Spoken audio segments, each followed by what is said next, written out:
everybody. Ashley here with Crazy Brave Homeschool. I have the camera flipped today because I want to show you guys some resources that I'm going to be using for a spirituality unit that I'll be doing in our homeschool. This is something that I've been really excited to do, and I didn't know if I would share much about it on YouTube because just because I respect that everyone has their own unique beliefs, and I didn't know what kind of response I would get about a spirituality unit. But then I inquired, and I did have quite a few of you express interest in some of the resources that we would be using for this. So I just thought I would show you. I haven't begun this unit yet. I do have it loosely scheduled out, and I'm not exactly sure when we're going to be getting to it. My hope is that we'll be doing it in December. So that's my goal. I also am not going to go, through really any of our families. I'm not going to really get into our family's personal beliefs. I just wanted to show you the resources that we're going to be using if this is something that you're interested in bringing into your homeschool. The reason that I am doing this is because I really want this to become a bigger, more daily conversation for us. My husband and I are spiritual people, and our kids are definitely catching on to our beliefs. My daughter is incredibly inquisitive and has always wondered where we come from, why we're here. And so I think that this is just a great opportunity to start diving a little bit deeper with her and having fun with it. This isn't something that I'm just going to do for 6 weeks and then we won't talk about spirituality anymore. But I do think this is a great opportunity to bring them into that conversation, start introducing some topics in a very kid-friendly way, so that we can all start being a spiritual family together now that the kids are getting a bit older. So this is the Earth Child's Handbook, Crafts and Inspiration for the Spiritual Child. I am using this as our main spine for the activities, not so much for like the lessons or like the discussions. This is mostly based on the week by week activities that we'll be doing. I know I was a little thrown off on the cover of this book just because I'm not a pagan, neither is my husband. We don't think there's anything wrong with that. I don't think there's anything wrong with witchcraft.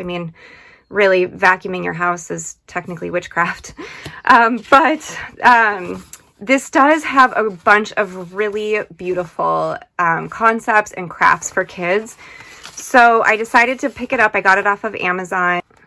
The first week, we're going to be talking about chakras and touching on meditation. My kids are already really familiar with meditation and they do it themselves. But this is a fun coloring sheet to color your chakras. And then there is a meditation exercise on this page that kind of goes through each color and imagining those colors and how they play a part in your body and what each chakra is meant for. So this is just a nice, gentle introduction to that. Then the craft that we're going to do is a chakra t-shirt. So this is cute. It's make this shirt to aid you in your meditation. The materials are just a plain white shirt, fabric paints, a paint pen. Then you just insert a piece of cardboard into the t-shirt, and then you can color, or with your paint, you would, paint the circles for each chakra, for each color. So I thought that was really cute. So I really liked this idea. They're calling it a magic mirror. It says, draw in the mirror whatever you like. Maybe you are a princess or a pirate, or maybe you live on a dinosaur island. With a magic mirror, anything is possible. I kind of changed this too, and that's the beauty of this, of course. You can tweak it and change the words and whatever you want. I did change this to inner self. What would the happiest version of yourself look like? So I thought it would be cool for the kids to illustrate either themselves at their happiest, like what that would look like, or like their happiest memory or their happy place, like where they want to imagine maybe being when they meditate. So for the first couple of weeks, we'll kind of be talking about meditation, at least the first couple of weeks. A friend of ours gave us these meditation cards for kids. I've shown these in previous videos, sort of unrelated to this topic, but these are great. You pick a card, they're nice and large, And they have these really nice little illustrations. And on the back, they have the meditation that you would walk your children through. So on one of the cards, it talks about a breathing exercise that you would start with. And then this is like, you know, it's basically a visualization. So the kids would close their eyes. I would read this to them. And I haven't read through all of these. Here's a good one, the chakra tree. So this one would be perfect for doing after making our chakra t-shirt. I do believe these are on Amazon. Okay, and then for the week 3, I have spirit animals. Let's see. We're also bringing in the element boxes. So there are 4 element boxes in this book for earth, water, air, and fire. So you would cut out this box and fold, cut it out and then fold it.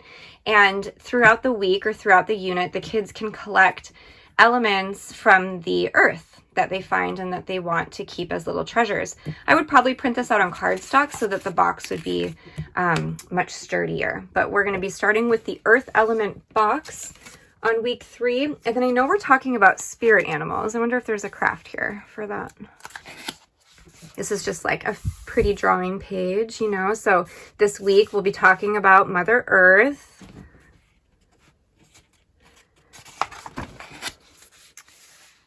This must just be, I must have bookmarked some activity pages here that will be nice to do during some of the readings. So there's lots. And there are some nice, write-ups in here as you get to each of the elements, why recycling is so important.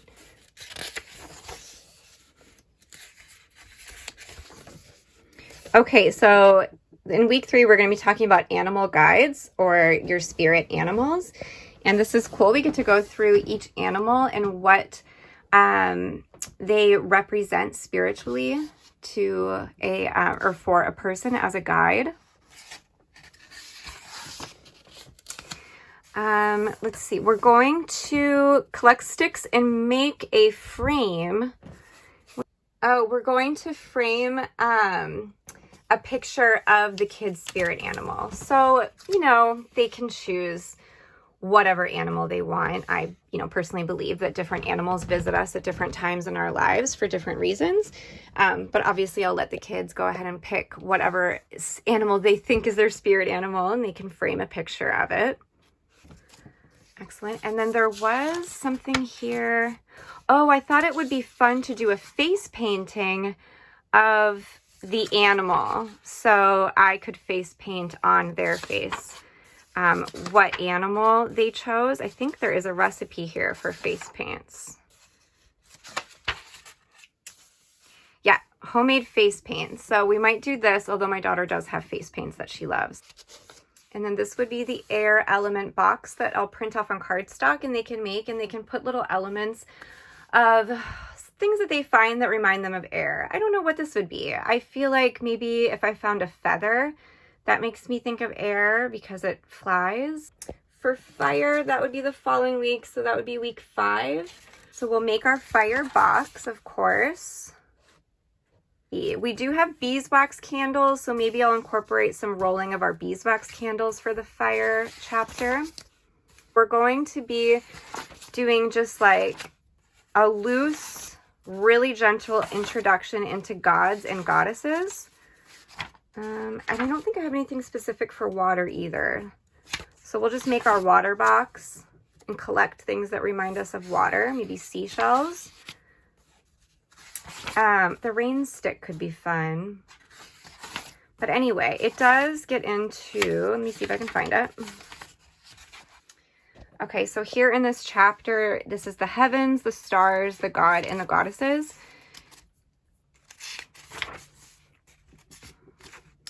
So, might just like read this, give them a slight little introduction into like the astrological signs, what sign they are.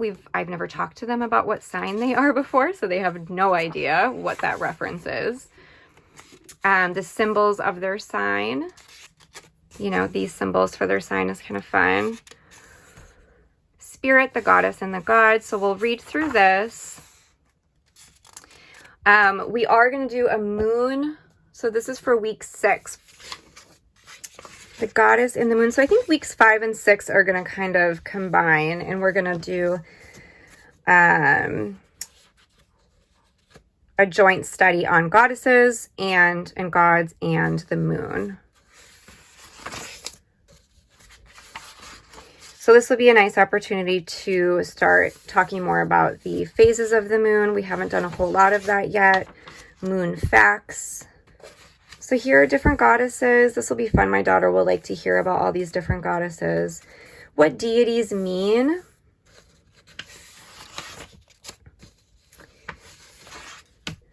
And then we'll go through some of those gods. I don't think we'll talk about divination. We were introduced to the runes when we read Ronia, the Robber's Daughter, so I'm not sure we'll go over that again. So magic and spells, magical correspondences. This is fun. So I think we will go over the stones. I have a collection of gemstones, so I'll go over those with them and talk about what kind of powers they have. We'll definitely hit some of the herbs, which they definitely know some of those already, especially from playing. Oh yeah, that's something I should add into this. Oh gosh, what's it called? Oh, Wildcraft.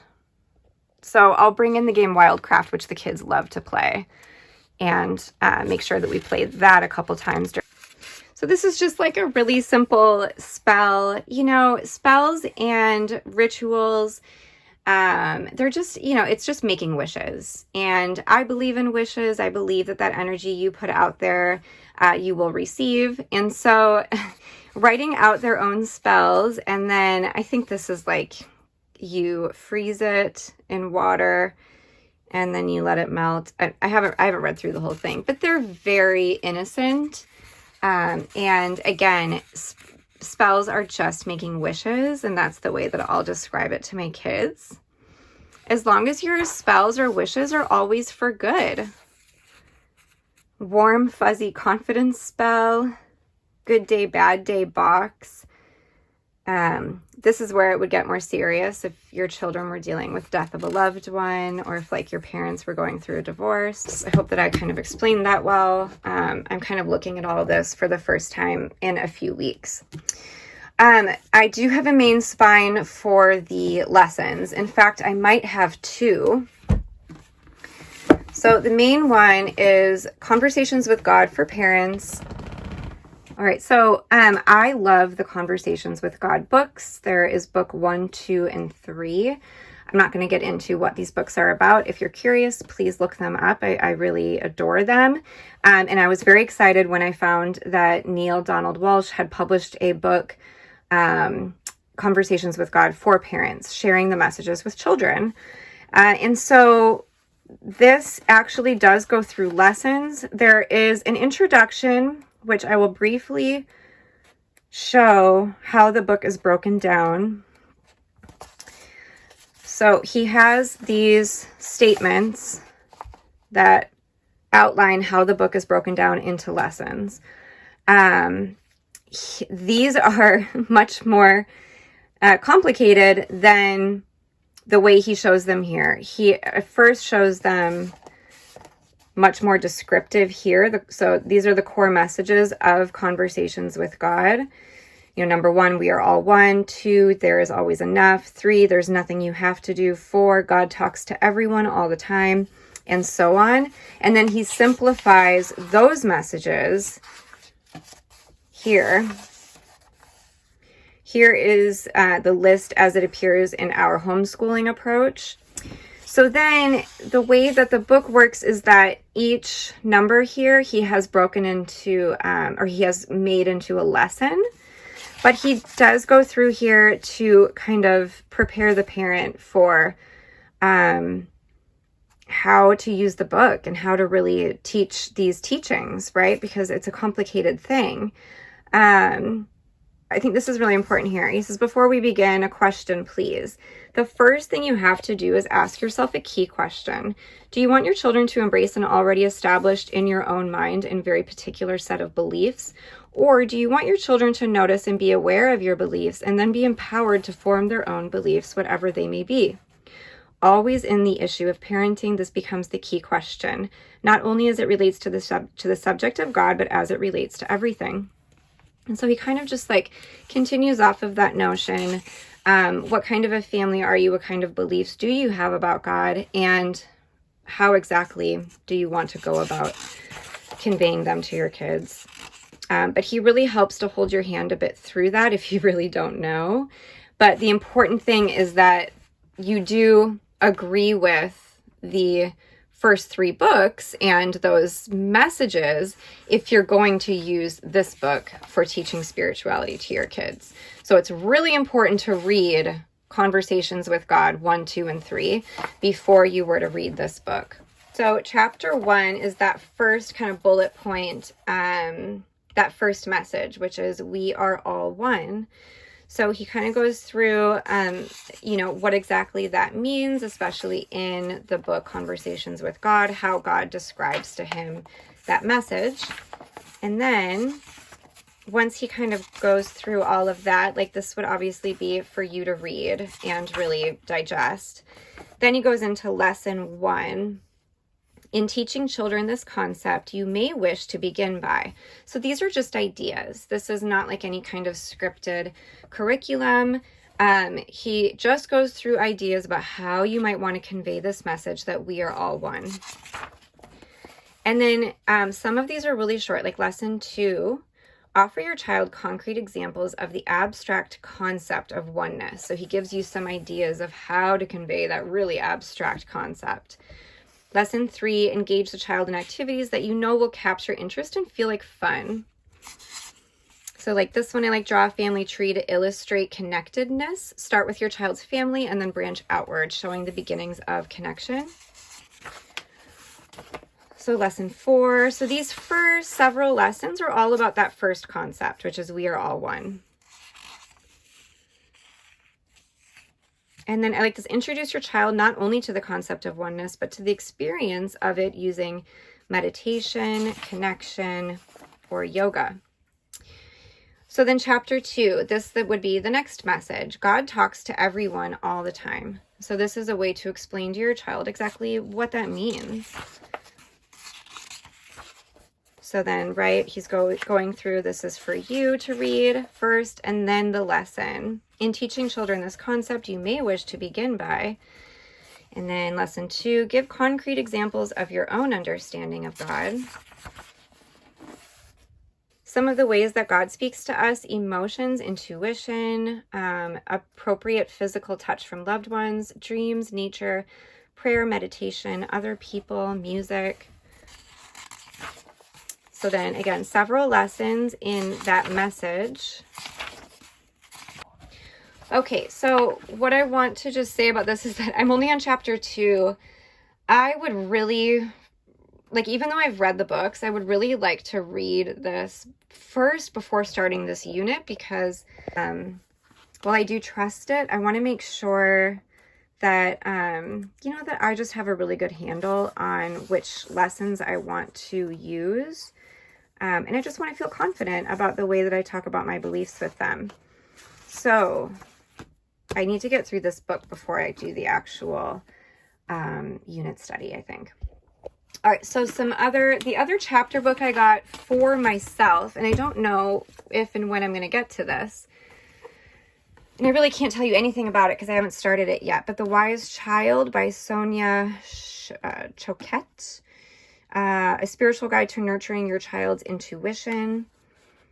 So this is definitely just for the parent. And then if there's any kind of workbook stuff, it's for the parent. But if any of you have read this and have any thoughts on it, please let me know. I did get it based on good reviews, and I'm sure it just has some wonderful messages, but I figured this would be a really good thing for me to read before teaching this unit as well. We shall see. Okay, So I did get one other thing that I thought might be one of our spines. This is A Course in Miracles for Children, Little Lamb's Big Book. So there's A Course in Miracles for adults that I've heard about. I haven't done it. But then when I saw this one for children, I thought, well, I don't know much about this, but I'm just going to get it. So I started reading through it. The first half of the book is just stories. They're very sweet. So they're like animal fables. And this first fable is about how this little lamb, let's see, still remembers God, but then like when it's born, and then as it meets all the other animals, it realizes that these animals do not know God like the lamb does because they've forgotten. So they're like very afraid. They're hiding from their predators. And then the lamb tries to help them remember who they are and that they are always okay and to not be afraid. That fear is the opposite of love. So they're very sweet. They're very age appropriate. Within my spiritual beliefs, I don't refer to God as Father. I don't necessarily have anything against it, but I just don't. So that wouldn't be words, a word that I would choose when I'm teaching my kids about God, you know, that he is our Father and we are his children. And it refers to that a lot throughout these stories, I noticed. You know, thank you, Father. It comes up a lot. It's not God, Father, Father, Father. So that's just not the way I choose to go about it with my kiddos. So, okay, the first half of the book is all stories. Then the second half of the book is the lessons. So let's get to those. Okay, the children's workbook. This says, let's remember our lessons. Repeat a lesson together each day for a whole week for 7 days. So you're doing the same lesson for 7 days? I don't know if that's what that means. Each time you repeat a lesson, just check off the heart for the day. Oh, it is what that means. Okay. These meditations are sent to each of you. Okay. A little introduction here. Lesson 1. So really short lessons, but you're supposed to go over the same lesson every day for 7 days. God can only create loving things, and God created you. God is love. I feel all that. Think for a moment about who you are and where you come from. Look at your Father and then look at yourself. Does your Father have hands and feet? So do you. Now think about God, the Father of everyone and everything. He's filled with love. He is love. You cannot see love. You can only feel love. Are you like your Father? Yes, you are. Yeah, so I think that we would probably just change some of the wording there, but I think that's a great message. Lesson 2, God gives only kindness and love. How do you show love? You show love by doing loving things. These are lovely. I think that this is a really nice, gentle introduction to God. So this could be a really nice way to start off, like put this in the morning basket and we could read the fable for that week. And then every morning we just reiterate this lesson from that fable. So that keeps it, I mean, that's really easy. That's very doable, you know, maybe 5 days a week. And then we would move on to the next fable and do that lesson for 5 days. That sounds really nice. I think that we will probably end up using this. So I have really been on the hunt for children's books on spirituality, and I have only found a few so far. I like this A Child's Book of Celtic Prayers. I'm thinking that we will start each day reading a Celtic prayer, or maybe I will just choose like 1 or 2 that I really like. This is a nice one, The Blessing of the House. Some of those words are a little new. This would be an easy one for them to memorize, which is kind of nice.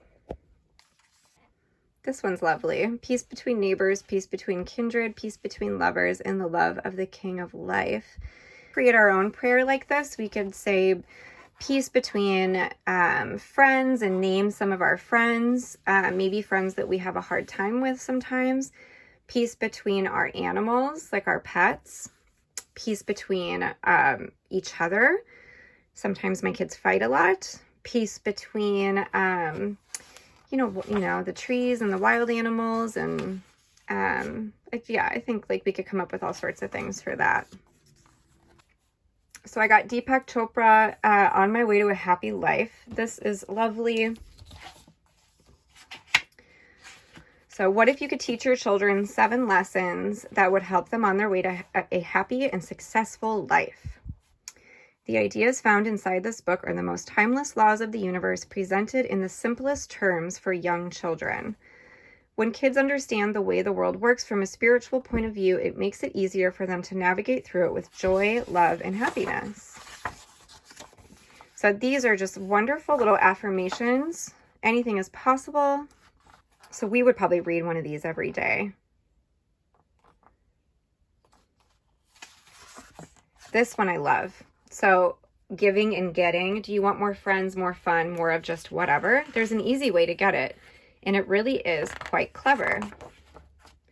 Give the things you want to get every single day, and you will find the very same things coming back your way. Oh, this is such good stuff for my daughter right now, who's just 7, has huge feelings, really like is all about what's fair and what's not fair. And I think these are just, we'll probably read this message alone every single day.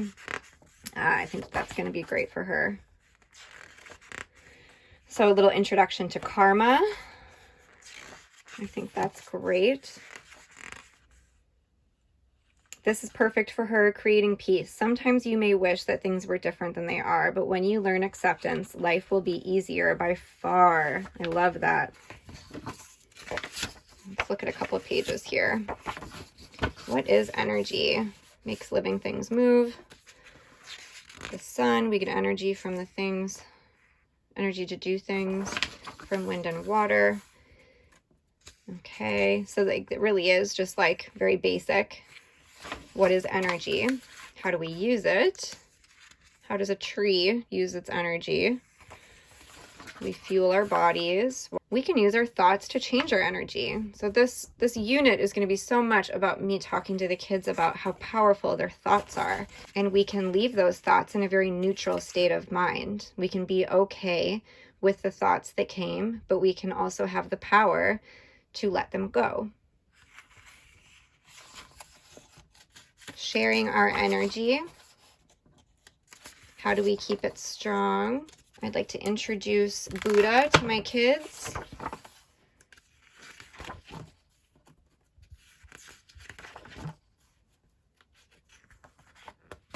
This one is fantastic. So this was adapted from Conversations with God, written by Neale Donald Walsch, who wrote those books. It's called The Little Soul and the Earth. I'm Somebody. So I already read through this. This is going to be the first book that we start with.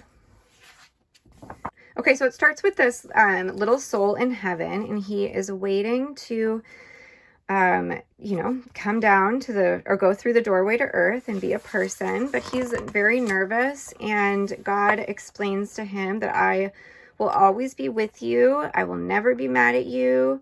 That he'll be around all the time, and that brings a lot of comfort to the little soul.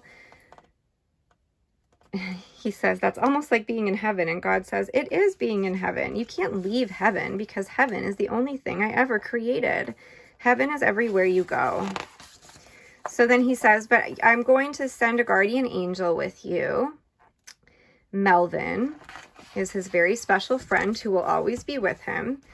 And then the little soul shoots into the earth and is born. And Melvin is there, and the baby and Melvin have this, telepathic conversation.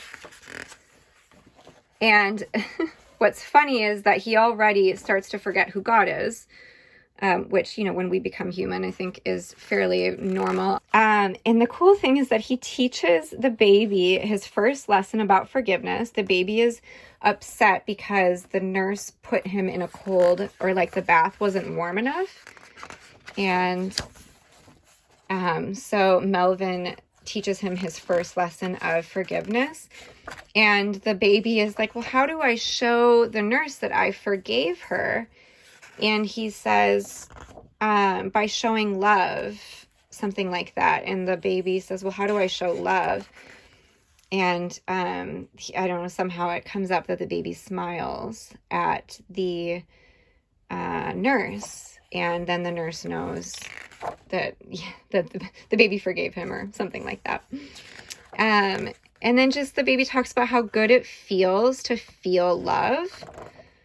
It's just so sweet. My kids are just going to adore this book. Oh, and how good a kiss felt. At that moment, Megan is the baby, felt a hand touching her face and a kiss planted. Wow, what was that? And Melvin replied, that was Daddy. But what was that feeling?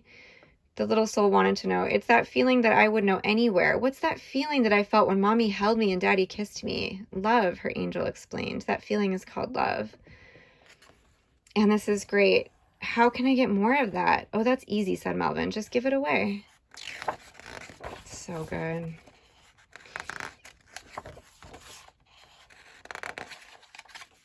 Really, really good. So